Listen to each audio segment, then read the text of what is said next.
Steph Curry has built an elite dynasty for the Golden State Warriors. But what if Trae Young had his career instead? Young gets comparisons to Curry all the time, so today we're putting him in his shoes. He'd be drafted to the Warriors in 2009 and joined forces with notable teammates Ellis and Lee. The three created a solid young core of talent that Golden State hoped to build upon for the future. There were certainly questions on how well Ellis and Trae could coexist, but for the time being, Trae Young was putting the NBA on notice by having an excellent introduction to professional basketball and already was cementing himself as one of the best players in Golden State, but he and his team still had a lot of building to do. Heading into year 2, Young would make some massive improvements to his game that had everyone thinking he was the steal of the 2009 draft. Offense was his forte and is definitely where he shined, but on the defensive end, his weaknesses were glaring, especially with his lack of size, but it didn't stop him from being selected for his first All-Star game, which was the highlight of the season because he would yet again miss the playoffs. Technically, Young's doing better than Curry because he's got an All-Star, he's already got All-NBA, but they still cannot make the playoffs. In the offseason, the Warriors would add a major addition with Klay Thompson, but the struggles were continuing for Golden State, and there were rumors brewing of a possible trade. Chemistry between the two was plummeting as Ellis refused to pass the ball to Trae, and by the trade deadline, Monte was on his way to Milwaukee in return for Bogut. Adding Bogut to the team was a huge boost to Trae's game. He was getting rock hard screens, pause and out from the big fella, and it evolved his game. After an awful start to the season, post-trade deadline, they had one of the best records in the league, but they were still barely missing the playoffs. It's got to be time for Trae Young to make the playoffs this next season, or else he's just fucking around. With a more well-built team finally around him, Young was flourishing, and his team would kick off the season with a strong start, and by the All-Star break, they were sitting at the 3rd seed, and the second half of the season was even better as Young was going to be playing this summer instead of sun tanning. Thank God, I thought I was going to be simulating the regular season this entire video. Young was heading into his first series completely locked in, and straight out of the gates, he was on the attack, all while still getting his teammates involved on offense and rode to a 17-point halftime lead. Their lack of playoff experience may be hurting them though, as Gordon Hayward in the second half was slowly chipping away at the lead. After 24 minutes elapsed in the conclusion of a Hayward elite performance, the Utah Jazz upset Golden State for game 1, and then they'd fall that second half performance in game 2 with Jefferson picking up his game. In the blink of an eye, the Warriors went from celebrating to a complete 180 and down 2-0 in this series. Trae's back was against the wall in enemy territory for game 3 of the series, and with the lights the brightest, Trae was ready to step up. He was picking through Utah's defense to find opportunities every trip down, and he was smoking hot, drilling jumpers from everywhere. It was apparent that he was being fueled by the opposing crowd and would look to quiet them down and tie the series up. They would do just that and started celebrating confidently, but their cockiness was their downfall. Utah regained control of the series quickly in the following 2 games.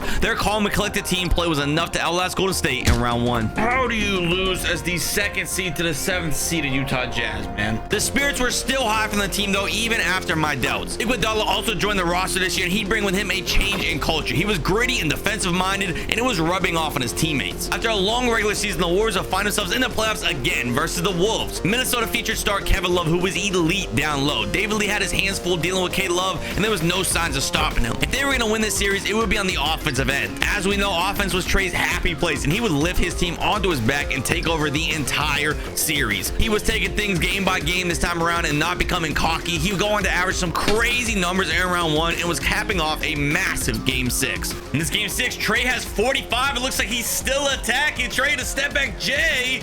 Oh, it's just a Bogut with the slam and the exclamation mark though. Trae and the Warriors are officially advancing past round 1. Round 2 featured another good big, but this one was much more athletic. But the upper hand seemed to be with Golden State, as Trae was scoring 3s compared to Griffin's 2s. Beyond that, Young was humiliating CP3 on the court anytime he was trying to defend him. Paul would try to make it a respectable guard battle, but Trae was just clearly better. This series would end up pushing to a game 7, but the Warriors have full control of it and were passing the Clippers in this reality. Trae's averages for that series was crazy. He had a personal vendetta versus CP3 apparently, but unfortunately along the way, Young sustained an injury in that series that would leave him limited the rest of the postseason. For the 3rd straight series, they were up against an elite power forward. Timmy was getting old, but he was still a threat to any team. With Trae Young visibly limping, the Spurs would be favorites in this series. Compounding the injury with the veteran pick and roll of the Spurs was tough, and the Warriors were missing their star. However, by an act of God, a new up-and-coming piece of the Warriors would have a breakout series. Draymond Green was defensively bothering Duncan and kept his team within arm's reach. Pairing that with Klay Thompson's record-breaking 3-point efficiency, it was looking like a legit series come a pivotal Game 5 ending. Game 5 is down to the wire here at the end. The Warriors are up by 3 right now. Manu Ginobili has the ball versus Klay Thompson. Manu Ginobili, the tough little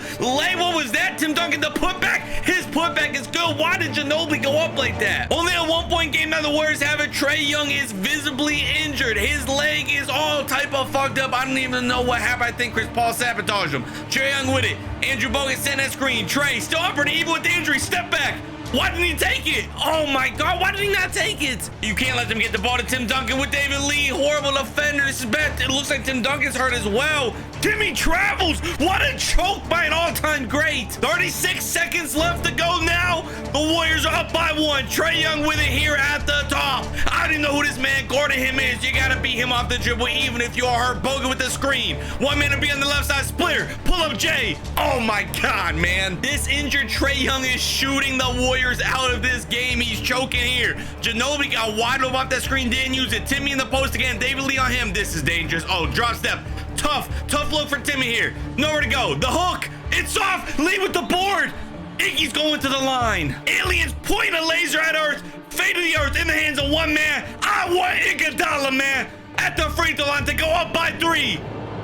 Andre. It's good. Spurs, no timeout left. 7 seconds left. What do they have? Down by 3. What are they going to do? Ginobili. Splitter. This is not the one you want to take it. No way. It's off. The Warriors win. They may have barely squeezed by game 5, but with being 1-1 away from the finals, the team was amped to close this out. In game 6, everyone came prepared, and they take care of business in 6 as the Spurs would give away the series. And speaking of giveaways, all of you have an opportunity to win an autographed Trae Young jersey, courtesy of today's sponsor. So huge thank you to Pristine Auction for sponsoring today's video. If you don't know about pristineauction.com, they're the most trusted sports memorabilia and collectibles auction site. Auctions on pristineauction.com start at just $1, and every day there are over thousands of autographed items available, so you can win signed authentic signatures at affordable prices. Affordable deals are always happening on pristineauction.com, and they have just about every single player you could want. So if you want old school or new school, they got you covered. And every item on pristineauction.com comes with a certificate of authenticity from the industry's most reputable authenticators. So go ahead and upgrade your collection of signed memorabilia today and get $10 off your first item won with code Allen. And be sure to sign up now because there are deals going on every single day. And the best part is they've supplied me with a giveaway for all of you watching. So here's your chance to win. All you have to do is sign up on their website using my registration code Allen for your chance to enter the giveaway, and all links are down below in the description. Now let's go ahead and get into those finals, which would feature by no surprise the Big 3 Miami Heat, who had the high-flying duo of LeBron and Wade. If Trae was healthy, I'm sure this series could have gone very differently, but with him being hurt, LeBron and Wade provided way too much scoring to keep up with. Trae lost in a clean sweep, but it wasn't for nothing as he gained some very valuable playoff experience. The entire team benefited from this playoff experience and elevated their play drastically the next year. Most notable was Draymond Green, who was developing into one of the best defensive forces in the league, which complemented the league's top offensive force in Trae. Young's offense had transcended into a new atmosphere, and his hard work was not going unnoticed. An MVP for Trae Young. I didn't think he was going to get one. I didn't think he was going to be good enough to do one in this sim, but he's proven me wrong. Let's see if he can prove me wrong in the playoffs as well. Livingston would start over the MVP in the first round, though, as he was out with a swollen knee. Defense would be Golden State's identity without their star, and with Dallas being limited to 62-year-old Dirk Nowitzki, they wouldn't have enough offense. In Trae's absence, Clay and company would end up crushing Dallas. Yo, they completely blew them out here in this series. 4-0 sweep. Game 4, they won. What is that? Like 50 points that they just won by? Clay dominated this. 57 points for Klay Thompson to close out this series with 11 threes is ridiculous. Young was returning in the second round for another matchup with Lob City. He was motivated to crush LA after sustaining his injury from a hard foul the year prior and would do just that. The media advertised this series as a match between CP3 and Young, but it would be the same as a year prior, where Trae would be clearly better and was taking this series in 4 games. Finally, though, a real challenge would start in the conference finals. It was a matchup between the 2 leading scorers in the entire league. Trae and KD were by a long shot the top 2 scorers and were sitting at 1 and 2 for points per game in the regular season. They seemed to be evenly matched early on, but Trae would create separation in the series and earn another trip to the finals. Those finals featured LeBron again, but on a new team. He now was teamed up with Kyrie Irving and Kevin Love in Cleveland, which was a lot of talent alongside LeBron James, who led the way in the first game to go up 1-0 in the series. Trae Young was retaliating in the second game taking place in Cleveland. Kyrie was a weak defender and couldn't really check Trae, which allowed him to explode for over 40 to lock this series back up. But once this this series went to Oakland, it would change very quickly. LeBron was in a league all of his own with some of the most remarkable performances in the history of the National Basketball Association. Games 3 and 4 had James' name written all over them, and he went up 3-1 in the series. While Trae would fight back in Game 5 with his season on the line, he'd get it to Game 6, only to end up falling short to LeBron again. However, he would quickly have a chance for a rematch the very next season after they rampaged through the first 3 rounds again before facing LeBron for his 3rd straight finals. After falling to LeBron in the last 2 playoffs, Trae was finally prepared to flip the script and was doing just that. He averaged a remarkable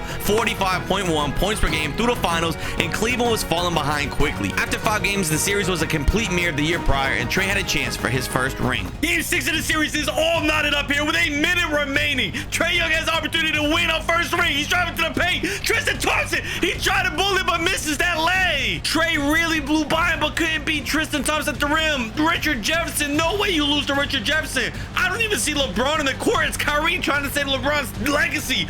Some things never change. Kyrie driving in. Want me to beat the little fadeaway? Oh, bang, it's in. Warriors timeout. Warriors ball now, still in the LeBron even after the timeout, so I'm guessing he might be fouled out. This is Trae's biggest opportunity to win a ring. Kyrie Irving on him. Terrible defender. You have to beat him on the dribble. Trae blows by him. Trae wide open right side of the court. He was open. He didn't take his spin move. What is he doing? He's getting double. Trae kicks it to Andre Iguodala. 12 seconds left on this shot clock. Draymond with the screen. It's going to be Iggy. Trae's not shooting here. Draymond's wide. His leg. Good. Kyrie Irving. 5 seconds left. Trae on him. He's getting the screen for Tristan Thompson. Bogey, you have to pick up. Bogey, help him. Kyrie. Oh, we're going to overtime. With the Warriors being up by 2, this one could be over. Kyrie, LeBron, and J.R. Smith are all fouled out. I just checked the score sheets. Deladova has it here at the top. What are they going to do without Kyrie, without LeBron? Is it going to go to Kevin Love? It does. Kevin Love has it versus Draymond. Love driving. That's a flagrant 6. What the fuck? This is probably Trae Young's biggest opportunity. He may never get a chance like this. You have to win this game here, Trae. 36 seconds left. 20 seconds remaining on the shot clock. Tied ball game, overtime in the NBA Finals. This is something all kids dream of, is this very moment. Trae, one man to beat. Trae, step back, pull up. Bang! He's ice cold. He's got ice in his veins. The Cavaliers now with it. Matthew Deladova. Down by 2, you have to score here. I imagine it's going to go to Kevin Love. There's no way Deli shoots it.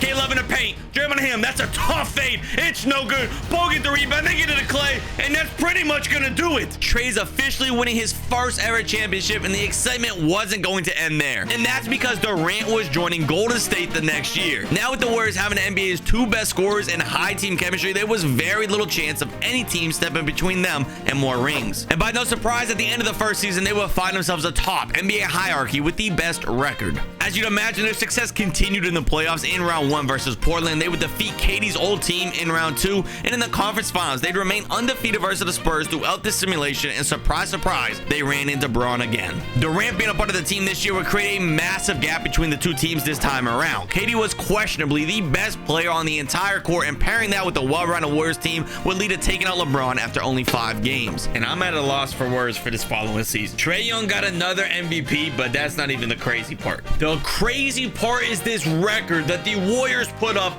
76-6.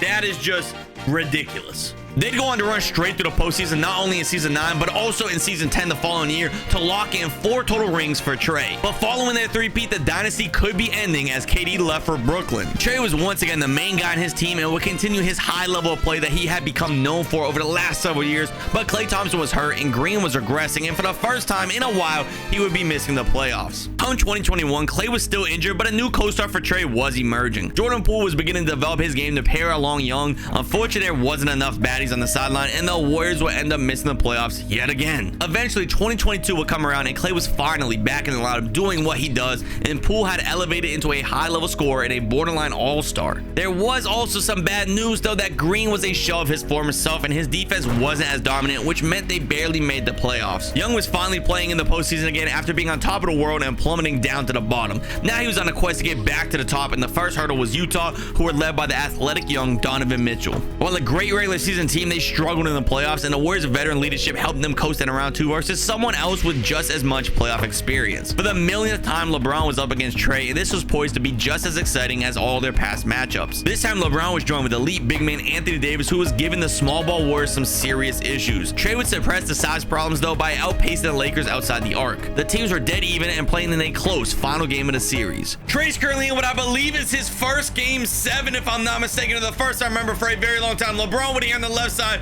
Jordan Poole guarding him. That's a size mismatch. LeBron gets right behind, kicks out to Anthony Davis. Of course, LeBron is looking for someone to save his legacy. I forgot Russ was on this team, but he drives in. He's making me pay for forgetting. No, he's not. He's missing. Thompson has it. Trae Young on the break. He had a wide open jumper. Turn it down. He's got King James on him at the top. LeBron guarding Trae Young. Trae on the right side. A one-on-one matchup. A minute left. Down by 1 is Trae clutch. The pull-up jumper. Oh my God, that's a tough shot. Westbrook with it now. 54 seconds left in this game. You gotta let Russ shoot. I think you let Russ shoot in a situation like this. Let him clank it off the rim, get another offensive possession. Move it, screen, something. Is Jordan even on this team? LeBron, deep hook. No good there. Jordan Poole has the ball. The baddies baseline. Do we have any baddies at the game? Jordan Poole. Oh my God, the tough fly. There's baddies at the game. LA with it now, down by 1, just shy of 30 seconds remaining in this game. You got to get inbound. They get it to Russ, swing it over to LeBron. Wiggins on him now. This is a good defensive matchup for the Warriors. Wiggins on LeBron, left side of the court all by himself. LeBron in the post. The double team's coming. Klay Thompson, the trap there. LeBron out of bounds. What a choke from LeBron. Jordan Poole hit 2 free throws, get him up by 3. The Lakers have enough time though. No timeouts left. Russell Westbrook with it. Is Russ gonna hoist a 3? I feel like Russ would have took that in real life. You know Russ thinks he's clutch. Dwight Howard in the corner. Kendrick Nunn for 3. It's no good. I think the Warriors are gonna be advanced into the conference finals. The conference finals would stay in Los Angeles as they played the Clippers in another thrilling season. This one pushed to a pinnacle game 7 as well, but it wasn't nearly as close. Trae with the ball here. Draymond Green setting the screen. Trae blowing by everyone. His lay is good. They're up by like more than I can count. Trae's going to be winning another game 7 versus the LA team. He's headed to the finals once again for a matchup versus an old teammate, Kevin Durant. KD was flourishing in Brooklyn since leaving Trae, and he was joined by an old rival of the Warriors. There was no favorites to win this series, and it would be a war for a team trying to come out on top. Trae was starting to get older, but he was still putting up respectable numbers, but the only problem was that Kevin was putting up better numbers. The series wouldn't be as close as I hoped, and Trae would not be getting ring number 5. The next few seasons, Trae would make a couple more playoffs, but not have much more major success before entering retirement. His career was fairly close to Curry's, but what about if I gave LeBron's career to Giannis? Find out by clicking this video.